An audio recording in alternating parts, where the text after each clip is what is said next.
The case of the 4 University of Idaho students brutally murdered in their off-campus rental property has taken the world by storm.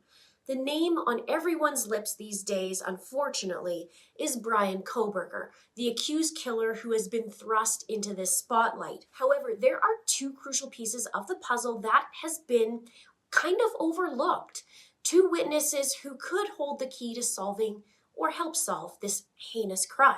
Dylan Mortensen and Bethany Funke could hold the secrets, or some of the secrets, that the investigators need to crack this case open, or help at least. But despite their potential, both appear to have not a whole lot to contribute, with Bethany having not seen or heard anything, and Dylan now offering conflicting accounts of the night's events, which is very confusing. We've only seen a little bit in this investigation about this, and every little detail matters, as I always say.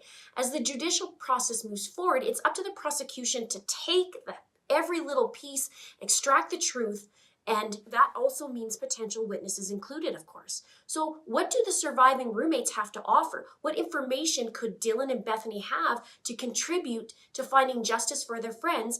And what does it mean with these discrepancies? Well, we're going to talk about it. So now, let's get into it. It's still unclear why the lives of Bethany Funke and Dylan Mortensen were spared that fateful night of November 13th, 2022. Perhaps because little is still known about a potential target or motive. Both girls have since kept low profiles, I don't blame them, and have made their social media platforms private. A move likely for their own protection, their privacy, and possible legal reasons, as the possibility remains they could be called as witnesses. I can't imagine the trauma, what they saw or didn't see, but nonetheless, what they are going through and what they will now forever live with. As of late, we've heard some interesting information regarding both roommates. This information, however, answers no more questions and potentially adds more of the mystery of what actually happened. So let's take a look. We'll dive in a bit further and look at the discrepancies. First, Bethany told police she had seen Ethan and Xana that night at the Sigma Chi house from 9 p.m. through 1:45 a.m. And for the longest time during that investigation, it wasn't announced or really known what their timeline was. We were waiting for quite some time to hear this. Kaylee and Maddie were at a local bar and then hit up a food truck before arriving home at 1:56 a.m. Everyone was said to be in the home by the time of the murders. So there's been some discrepancies between the affidavit and the recent news about one of the roommates. In the probable cause affidavit, it states, and let me get my trusty glasses on because I can't see a thing. All right. It says, DM stated she originally went to sleep in her bedroom on the south side of the 2nd floor. DM stated she was awoken at approximately 4 a.m. by what she stated sounded like Gonsalves, who is Kaylee, playing with her dog in one of the upstairs bedrooms, which were located on the 3rd floor. A short time later, DM said she heard what she thought was Gonsalves say something to the effect of, "There's someone here." A review of records obtained from a forensic download of Kernodle's phone, who's Xana, showed that this could also have been Xana, as her cellular phone indicated she was likely awake and using the TikTok app at approximately 4:12 a.m. DM stated she looked out of her bedroom but did not see anything when she heard the comment about someone being in the house. DM stated she opened her door a second time when she heard what she thought was crying coming from Xana's room. And DM then said she heard a male voice say something to the effect of, "It's okay, I'm going to help you." At approximately 4:17 a.m., a security camera located at 1112 King Road, a residence immediately to the northwest of 1122 King Road, picked up distorted audio of what sounded like voices or a whimper, followed by a loud thud. A dog can be also heard barking numerous times, starting at 4:17, and the security camera is less than 50 feet from the west wall of Kernodle's bedroom. It says DM stated she opened the door for a 3rd time after she heard the crying and saw a figure clad in black clothing and a mask that covered the person's mouth and nose walking towards her. DM described the figure as 5'10" or taller, male, not very muscular, but athletically built with bushy eyebrows. The male walked past DM as she stood in a frozen shock phase. The male walked towards the back sliding glass door. DM locked herself in her room after seeing the male. DM did not state that she recognized the male. This leads investigators to believe that the murderer left the scene. Then it goes on to say that the murders occurred between 4 and 4:25 a.m. Now, about the frozen shock phase, or state. There was a doctor who's a clinical assistant professor of psychiatry in New York, and she talked about this frozen shock state. She said, when your body is in shock and you think you're going to die or you think you're in a threatening situation, adrenaline surges your sympathetic nervous system and takes off, and you may experience a frozen state where consciously you know what's happening, but then a coping mechanism is for you to disassociate. It's possible what happened with her was that she sort of went into a dissociation state and was just kind of confused and shocked and not really understanding what's going on. Now, there's a few things with this. I heard a video just this morning, and it had to do with someone who claims, we don't know for sure, but claims to know Dylan, and saying that she wasn't in a frozen shocked state, that according to this guy who says to be friends, said that she wasn't in that and that the FBI were putting words into her mouth. So I find this very interesting. Is this true? Is this guy for real? We don't know. And we don't know how anybody would react. We think we know how we would react, and it could be completely different. But there is some interesting things this guy was saying, because he was saying she locked her door as always, which that was my next question, was does she always lock her door? And why didn't Bryan pick her? I mean, we're thankful that he didn't, but did he see her, and what went on there, right? There's so many questions. And recently, what's being said now, News Nation had a source that said that Dylan thought the noise of the killings were from partiers. It says Dylan allegedly screamed for the others to quiet down. She said she opened her door and screamed, "Calm down, you're being loud, and I'm trying to sleep," before locking herself inside the room.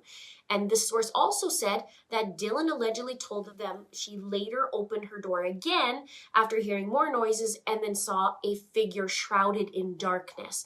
Dylan allegedly said she wasn't anxious because she believed it was a party goer. So the question here is, like I said, does she always lock her door at night? And if not, why this night?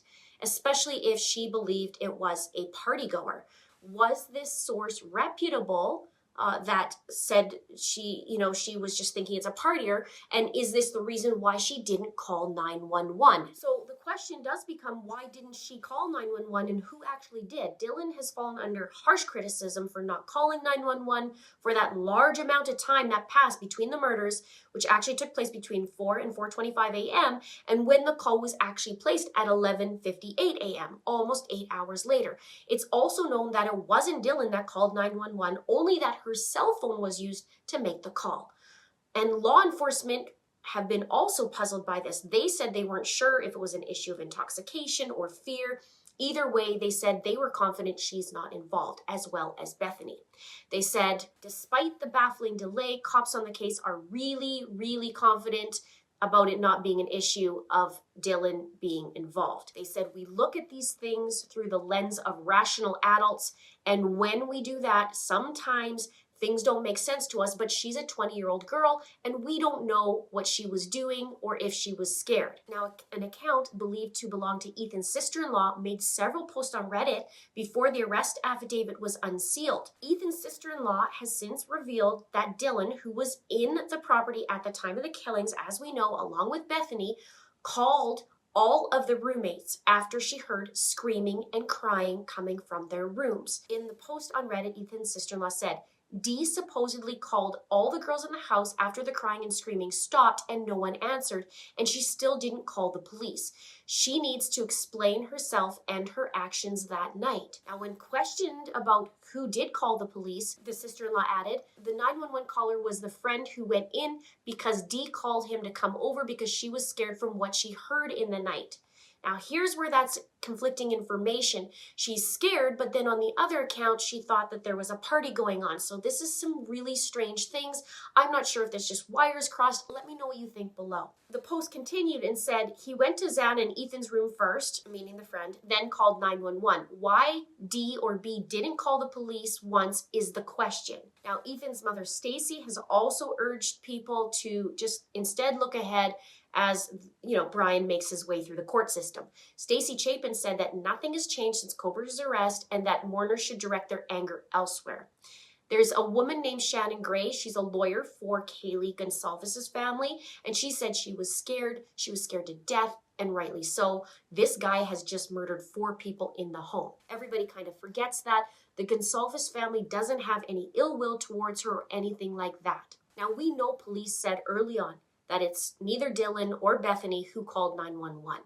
It has since been reported that it was actually Ethan's best friend, who's a fraternity brother, who made the call. Now, police confirmed that a 911 call was made from the phone of one of the surviving roommates at 11:58 a.m. who requested help for an unconscious person, though it was not confirmed at the time who spoke to police. Ethan's friend who called 911 also discovered the bodies, and that's where he used Dylan's phone. So Ethan's friend discovered these bodies, checked for pulses, it was said, before shouting for someone to call 911. That's when the 911 call was made at 11:58 a.m. But it was also reported that it wasn't clear what prompted the friend to visit the house. So these are past reports. It was also reported that there were other friends who were called to the home before 911 was called.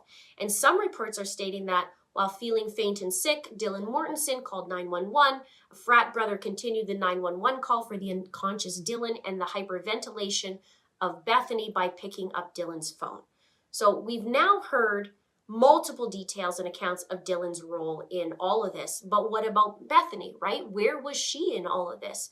Well, we know that Bethany was on the first floor, and it is said that she hadn't heard anything. And I did do a video in previously talking about how it would be hard to hear through those floors, and a former roommate actually backed that up as well. And it was said that she also never went upstairs after the killings. And Bethany, therefore, did not witness the crime scene as she never went upstairs. Ashley Bamfield said she left the home and was outside in the chaos in the front of the house, but never did go to that second floor. She never did see the carnage. She wasn't part of the discovery of the bodies. She was the only one living in the basement at that point. So as difficult as it may be to believe, Bethany may not have heard, seen, or been known the wiser of this horrific violence that occurred on the floors above. Kaylee's dad, Steve, said, "You got to remember these two girls were so upset when they went outside after seeing this. One passed out and the other one was hyperventilating, that the message wasn't clear enough for the operator." So where are Bethany and Dylan now? With Bethany, it's unclear where she currently resides, and according to a source, she has not had any communication with family members of the victims. For Dylan, it's been reported that she moved back with her parents in Boise, Idaho, and has only been seen on a brief outing at Starbucks in early January. I've heard a little bit that she was kind of being tracked, which is not so fun. Wherever they may be, I really hope they're receiving the help and care that they need to recover from this, especially being so closely tied to such a terrible crime, being in that house, and then plagued also with that survivor's guilt. And that is a very awful place to be. One of the friends said they feel a lot of survivor's guilt. Their friends are gone and they're still here. It's been really rough on them. They're going to be dealing with this for the rest of their lives. The friend also said that the arrest hasn't given them any closure in regards to what happened. They said they've been interviewed by the cops about what they saw and heard, but they don't have all the answers. How can they? They are happy to be alive, but just so sad about it all and wondering if they could have done anything differently. It's heartbreaking. I mean, hindsight is 2020, right? Both girls have paid a tribute to their lost friends by getting matching memorial tattoos and also having a letter read at their memorial service. The tattoos they got is inscribed with lettering MKXE, which symbolizes initial for each of the roommates, and also it has an angel wing on each side. Maddie, Kaylee, Xana, and Ethan, love you always and forever. It's also believed that Bethany also got the tattoo. Now, there was a letter read at the memorial, and a pastor read this from Dylan and Bethany. And it said, "Maddie, Xana, Kaylee, and Ethan were all one of a kind." Dylan said, "The four changed the way I looked at life. My life was greatly impacted to have known these four beautiful people." To Xana and Ethan, "They were the perfect pair together and had this unstoppable relationship. My people who changed my life in so many ways and made me so happy. I know it will be hard to not have the four of them in our lives, but I know Xana, Ethan, Maddie, and Kaylee would want us to live life and be happy, and they would want us to celebrate their lives." Dylan said, "Maddie, Xana, Kaylee, and Ethan were all one of a kind." And Bethany said, "You were all gifts to this world in our own special way, and it just won't be the same without you." She said that Maddie was the older sister she'd always wanted but never had. She said, "You always told me that everything happens for a reason." And she also says, but I'm having a really hard time trying to understand the reason for this. I wish every day that I could give them all one last hug and say how much I love them. I thought a lot about what I could say to each of them if I could. And she described Kaylee as a sweet and giving person with a great sense of humor. She said that Xana and Ethan, who were in a relationship, made people believe in true love. And she described Xana as loving, fun, energetic, funny, passionate, and Ethan as the brightest, most fun personality. Bethany also noted that she looked up to Maddie, who gave her the best advice and always offered to her to help. So there's so many questions that still remain. Why was Dylan and Bethany spared? Thankfully, but why? What was Bryan's plan? What was his method to his madness? Was there a purpose for sparing them? A bigger statement in his eyes? Or was it just an oversight? Let me know below. And did Bryan actually see Dylan? What other information, if any, can either of these girls provide as a witness testimony in the fight for justice for their friends? Time will tell with Bryan Kohberger's next court date slated for June 26th. He waived his right to a speedy trial. There's talk about the death penalty recently potentially on the table, and also a bizarre method that is wanting to be brought forward instead of lethal injection. It's by a firing squad where people or multiple people would aim and shoot him, and one of them being the real bullet.